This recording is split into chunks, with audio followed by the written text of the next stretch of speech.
operation of the Dallas,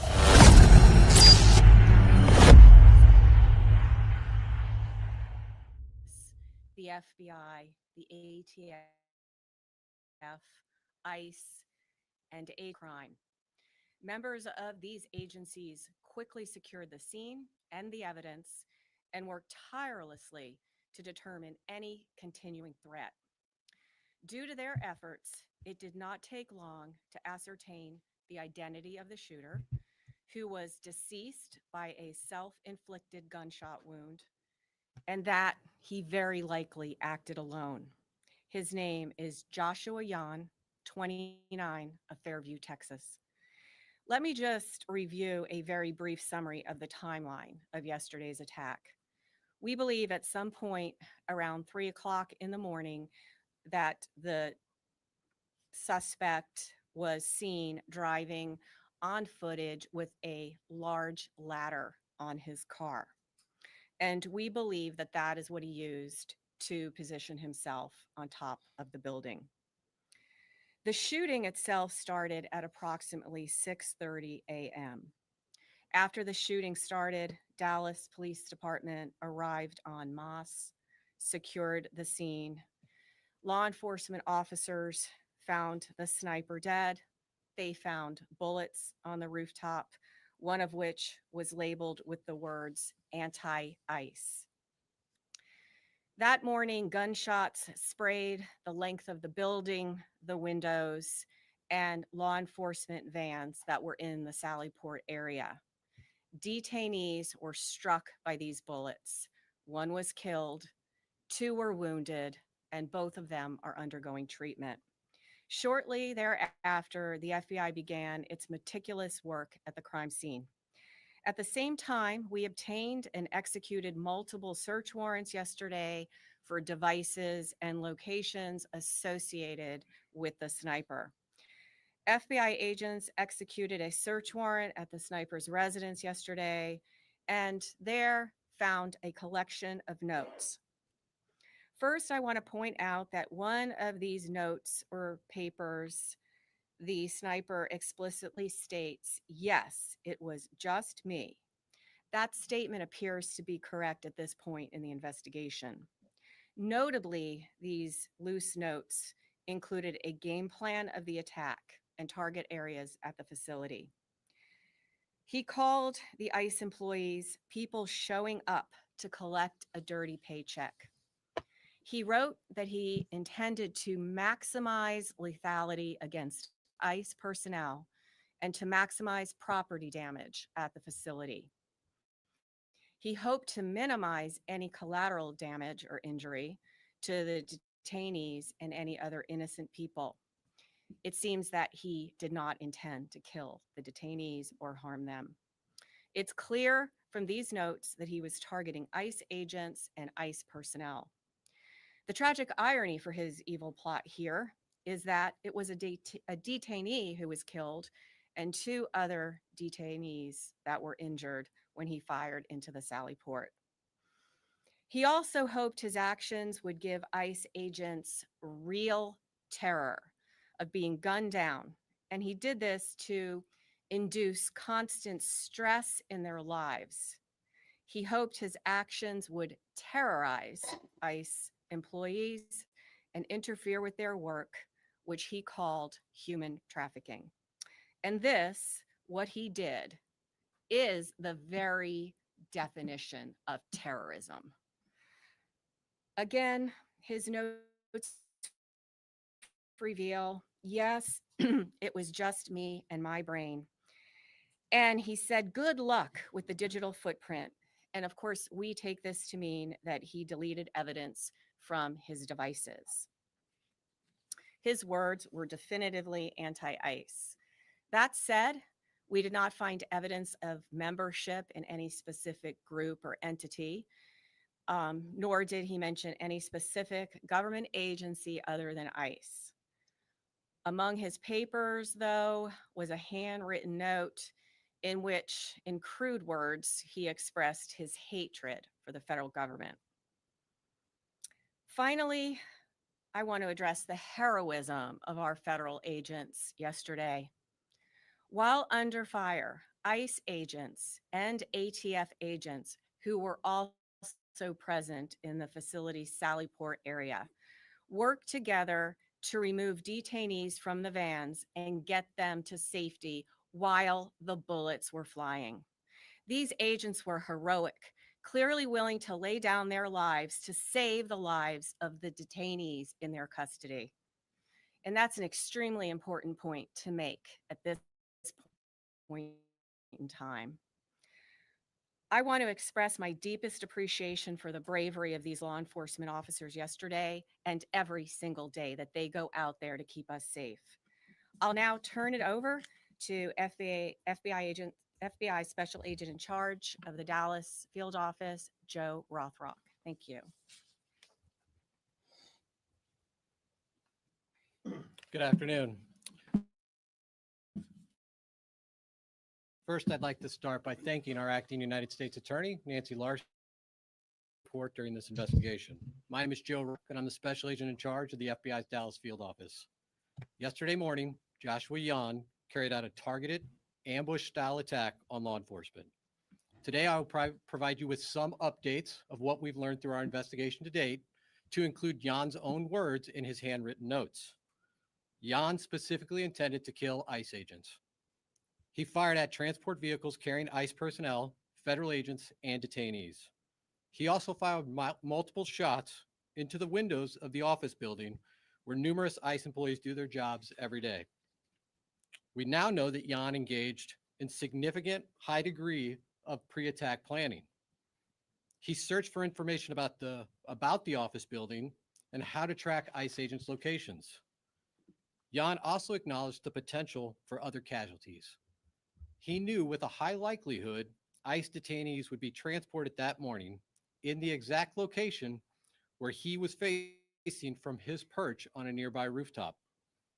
Yan's attack did in fact result in the tragic death of one detainee and the injury to two other detainees. We have been able to confirm that Yan legally obtained an 8mm bolt-action rifle he used in the shooting in August of this year.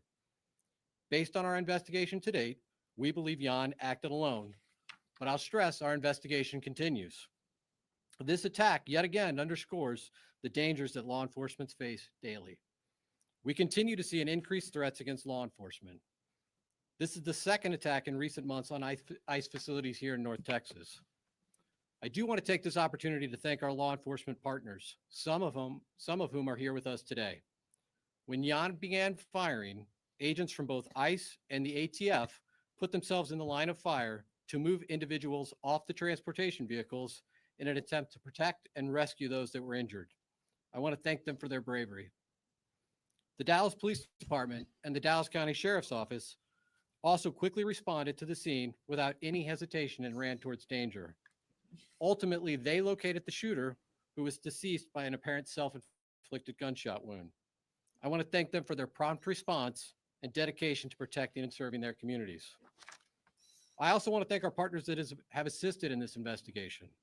The Fairview Police Department, as well as our partners in Oklahoma, to include Bryant County Sheriff's Department, Durant Police Department, and Choctaw Nation Light Horse Police, as well as our personnel from San Antonio and Oklahoma City within the FBI that assisted. The FBI has dedicated its entire breadth of resources to ensure this investigation is completed thoroughly. The FBI stands with our law enforcement partners, and today we express that the attacks against law enforcement officers will not be tolerated.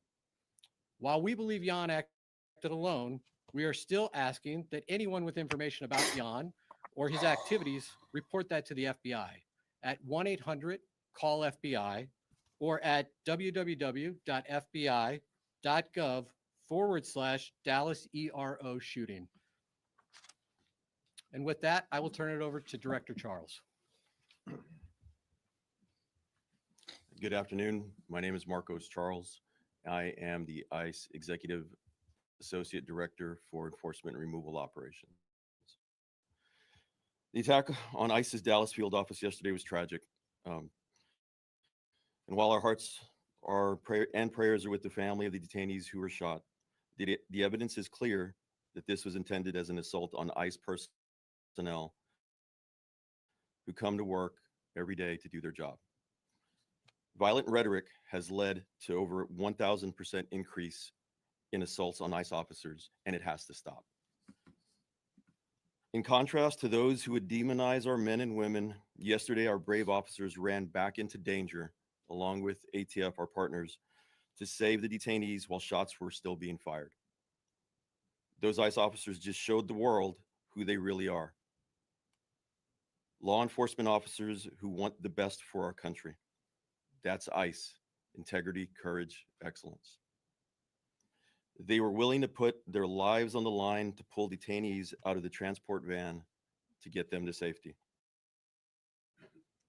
They are heroes, and I hope the media has the integrity to shine a light on this story.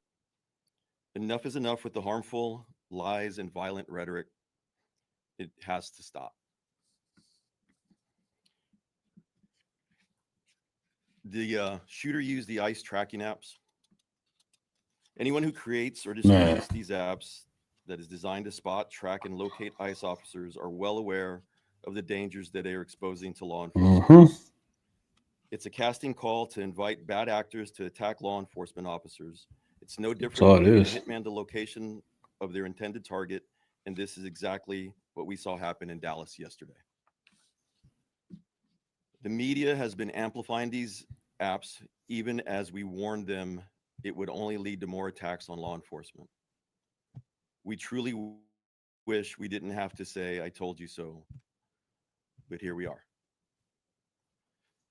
ICE continues to prioritize the safety and security of our personnel, detained aliens, and facilities. We will do everything possible to increase security to counter the increased wave of these lethal attacks. Again, we call on those who foment violence and vilify our law enforcement officers to cease the dangerous rhetoric. We also call on law-abiding Americans everywhere to report any suspicious activity.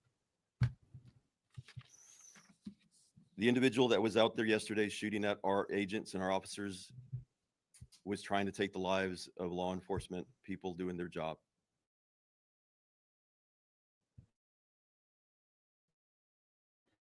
Instead, he killed a detainee and shot 2 others. That there's been an increase in violence against ICE agents, not only in Texas and Dallas, but across the country in violent protests. Again, I ask everybody to just stop. Thank you. So we're going to open it up to questions now. So if you have a question, we'll direct it to the appropriate person. You're first up. Sean Murphy with the Associated Press. Can you tell an estimate of how many shots were fired and how he was able to get those off so quickly with the bolt action? Yeah, so how I'll answer that at this point, again, I'll just remind you, this is an ongoing investigation. The ICE facility, the ICE office, really, it is a business office. This is where business is done on a daily basis by our partners at ICE. That is still an active crime scene. We still have personnel out there. As I mentioned earlier in my remarks, we brought in resources from San Antonio, Oklahoma City, obviously our own FBI resources here in Dallas, as well as folks from our lab, because we are going to do a thorough and exhaustive investigation and make sure that we have a full accounting of all the evidence that's at that scene. Again, those efforts are ongoing at this time. I'm going to go here real quick.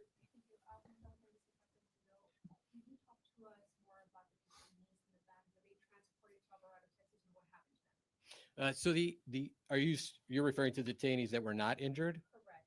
Yeah. If you could give us an update on the ones that are injured, identities, nationalities. So I won't be providing any updates at this time on the identities of the detainees that were injured. ICE has a process from notifications to consulate and to next of kin. That process is ongoing, and so we'll defer to our ICE counterparts at some point to determine when it's the right time to release that information. The other detainees remain safe. They are victims as well of this violent crime, and they are people that we are actively interviewing as part of our investigation. Right here to the front. Ms. Larson had referenced anti-government, anti-federal government statements that Mr. Yan had made. Is there any more information y'all can release about what exactly was in those writings? The clearest motivation for this attack are his own words. In his handwritten notes, he says, "I want to cause terror." He doesn't want to just impact the ICE agents and the law enforcement agents that were carrying out that mission yesterday. He wants to impact ICE agents and law enforcement across the country. Again, his words, cause terror for those employees across the country. Look over here. Shannon Miller with NBC VFW. Any indication how long the suspect had been planning this attack? Well, this is, again, as I referenced in my remarks, this is a significant pre-planning months in advance. We know that he obtained the firearm in August. We also know that he was looking at a number of DHS facilities and he had downloaded that information. He was looking at the apps, as my counterpart mentioned, to see where ICE agents would be. So this was not something that just occurred yesterday. It came to a conclusion yesterday, but this is something months in the making. Priscilla Thompson with NBC Network News. From what we have heard, this person was not particularly political. Is there anything that you all have found in terms of an inciting incident that led him to commit this attack? Unfortunately, the challenge with these mass casualty incidents is people can be motivated to violence by any number of grievances. In this case, the clearest indication of motivation are his own words. He wanted to cause terror. He wanted to harm ICE personnel. Yeah. The deceased shooter, did he have a relation to somebody who had been detained by ICE or mistreated by ICE for him to act this way? Again, the clearest motivations at this point are the harm he wanted to cause to ICE. We're not aware of any specific relationships he had with anybody in detention. But again, our investigation's ongoing. We're going to unturn every stone here. And so that continues. Sir. Omar B. Proctor with CBS. Secretary Noem has asked for increased security at ICE facilities across the country. Can you say what is going to be done to harden these facilities to protect agents and detainees? So I cannot say what will be done by our partners at DHS to harden their facilities. What I can say, and I can draw upon just our recent experiences here in North Texas, is we've seen attacks now, 2 ambush styles attacks where law enforcement was the target of individuals who did significant pre-planning and coordination to set up law enforcement, again, in an ambush style attack. Anything that they physically are going to do for these facilities since they're still operating to protect them? There's still no barrier up or anything like that at this facility. I would need to refer to my partners from ICE from that. Yeah, so currently, we're looking at hardening some of our facilities. Also, not any operational security as to how we're going to be doing that. But There are plans to harden some of our facilities. Back there. Robbie Owens, CBS News, Texas, for the Young family immigrants. Mr. Yan was not an immigrant. He was a United States citizen. He was here legally. I won't be going into details on anybody other than Mr. Yan at this time. You talked a little bit about the ICE agents, or the agents that were there at the location that helped him when shots were leading to fire. Can you give us some more perspective on what the situation was with the detainees that were in the vans? Were they handcuffed? Were they shackled? Why weren't they able to get out of the vehicle by themselves? Again, these were individuals that were detained by law enforcement. There were multiple transport vehicles at the facility at that time. Again, what I would stress at this point is under gunfire, multiple federal agents, ran into that fire to remove these individuals and to attempt to, render life-saving aid under, the most dire circumstances. Just for clarity, they were restrained. They were being, the individuals in the vans were being strained. It's a proper procedure for transport. The individuals that are brave men and women that went out there to go help and rescue were the ones that were injured and could not leave the van on their own. And we know that that's common because we've seen obviously transports before. So we just wanted clarity to understand why they were able to leave on their own. The other individuals that were in the van were able to leave on their own. It was the ones that were injured were unable to exit the vehicle. Sir, you, yeah. Have you guys gotten any cooperation from the suspect's family and this idea that the anti-government, federal government attitude was there? Have any family members expressed any signs that we knew this was happening, or was this just all kept? Back to you, sir. As is common in these investigations of mass casualty incidents, we are going to interview everybody we can identify that might have information about the motivations or who might have information about the pre-planning or who may have assisted in this attack. I won't be outlining every interview we conducted today. but we will be doing a thorough investigation. And again, one of the reasons we asked for additional information for the public is if there are those out there that had contact with Jan, we would like to hear from them, and we would like to gain an understanding of what their relationship was. I won't be going into details about other aspects of the investigation. Luke Larry on WFAA. Can you expand on why you believe that he acted alone here? And can you go into it all, any activity he may have had in online forums or communities that may have influenced his action? So again, the totality of our investigation includes interviews, canvassing areas, collecting surveillance video. We're certainly looking at his digital footprint online as well as digital devices. I'm not going to outline the details from every one of those. Again, his own words called out that he committed this act alone, and all the evidence we have to date would indicate that that's accurate. Alex with Fox 4 News. You mentioned that the ICE facility, I believe, is still an active crime scene. Can you talk about what will happen in the coming days with that facility? Are there detainees being held there? Have they all been taken away? Is it operational as an office? It is going to remain an active crime scene for some time. Again, we will be there as long as it takes to make sure that we've captured every piece of physical evidence. Coming to Dallas Observer, you mentioned the one bullet that was found with some ideological writing on it. Have any of the bullets found around the scene had any writing on it, or is it just the one? Again, active crime scene. We're still collecting physical evidence. Jim Schultz with WBC News. Around the crime scene, when his car was actually being towed, there was writing on it, that vehicle. Can you give us a sense about what those were and how they play in your investigation? So the vehicle was searched as part of our investigation. I don't have additional details to share with you now about any writings, but certainly if we have updates, we'll provide those in the future. Ma'am. Ashley Phillips, CNN. Y'all mentioned that he used a ladder to position himself. Did he use the ladder to get on top of the roof, or is that where Yeah, that's is that where his body was found? he was found on top of a neighboring roof. We believe he used the ladder to access that roof. Sir. Was suicide part of his plan all along, or was he reported by law enforcement? His handwritten notes indicate that he did not expect to survive this event. Sir. Kevin Reese, WFAA. A personal question, if you would dare. Can you explain to people in this climate what it's like to be an ICE agent right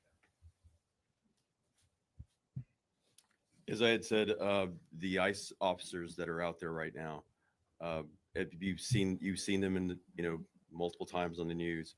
They're out there doing their job with courage and honor.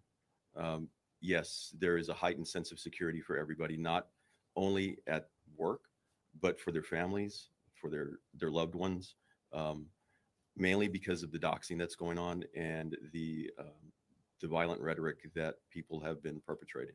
Mr. Charles, while you're up there, can I just follow up to that question and ask, of the agents that did respond on that day or yesterday morning, can you tell us what they were wearing at the time? Because I know sometimes ICE agents do and don't have bulletproof gear on. Can you give us an idea of how they responded, what they had on them at the time? So they're wearing their normal gear, and it was not only ICE agents; it was ATF agents also that went out there and heroically came out and under fire went to rescue those individuals. Have you spoken to them? I have spoken to one of them so far, but I haven't spoken to others. They're doing okay. All right, can you talk to us about the immigration status for those individuals who were injured? What's their immigration status going to, is it going to change? Maybe perhaps even those who were in the van, visa U. The individuals that were in the van will be going through due process, and they'll go through the whole immigration proceeding. So I'm not going to go into what their status is currently. And those who were injured? Same thing. All right, folks, we have time for one more question. Can you When- please tell us where the papers were found? Fairview or Oklahoma? That one's for you. So again, I'm not going to detail every aspect of the case. We did search his residence, and that is where we found the handwritten notes. And that's all the time we have for questions today. When we have more updates, we'll come back. All right, that's all, folks. Feel free to go back on my channel and look at this. If you want to watch the whole thing, feel free to do so. All righty, take care.